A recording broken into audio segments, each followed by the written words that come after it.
Hello friends, তোমাদের জন্য দেখো আজকে একটা নতুন ভিডিও নিয়ে আসলাম হেয়ার স্ট্রেটনিংয়ের। দেখলাই তো চুলটা কেমন বাজে। এখন দেখো শ্যাম্পু করানো হয়ে গেল, ক্রিম নিয়ে নিয়েছি। এখন ক্রিমটা অ্যাপ্লাই করব। শ্যাম্পু করার পরে ক্রিমটা অ্যাপ্লাই করার আগে এই মাস্কটা অ্যাপ্লাই করব। এই মাস্কটা লাগিয়ে 10 মিনিট রেখে দেবো। তারপরে এখন ক্রিম লাগানো শুরু করে দেবো। দেখো ক্রিম লাগানো স্টার্ট হয়ে গেল। তোমাদের যাদের স্ট্রেটনিং করতে অসুবিধা হয় তারা দেখতে পারো, যারা জানো তারা তো জানোই, বাট যারা না জানো তারা দেখতে পারো, দেখলে কিছু শিখতে পারবে। ক্রিমটাকে ভালো করে ম্যাসাজ করে করে লাগিয়ে নেবে। অলমোস্ট ক্রিম লাগানো কমপ্লিট। এখন একটু ম্যাসাজ করে দিচ্ছি। ম্যাসাজটা করলে তো জানোই ক্রিমটাতে তোমার চুলটাতে শাইনিংটা ভালো আসে।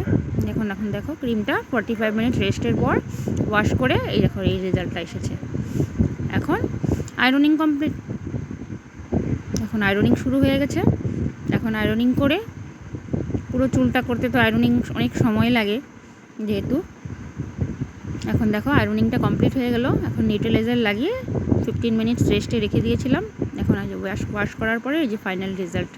এখন তাকে উপরে উপরে একটু সেটিং করে দিচ্ছি। এখন নিজের দিকে চুলটা আমি বলেছি ওকে একটু কাটিং করে নাও, ও বলছিল একদমই কাটবে না। তারপর আমার বলাতে একটু কাটিং করলো। এটা কাটা না কাটা সমান, তাও ধরো কাটিং করাতে একটু চুলটা বেটার লাগছে না আগের থেকে, নিচগুলো পাতলা হয়েছিল। এই দেখো এখন ফাইনাল রেজাল্ট কেমন হয়েছে আমাকে জানাবে কমেন্ট করে। দেখো চুলটা কি শাইনিং হয়েছে, কি স্মুথ হয়েছে, কি ছিল চুলটা কি হয়ে গেছে। আমার ভিডিওগুলো যদি তোমাদের ভালো লাগে অবশ্যই লাইক, কমেন্ট অ্যান্ড শেয়ার করবে।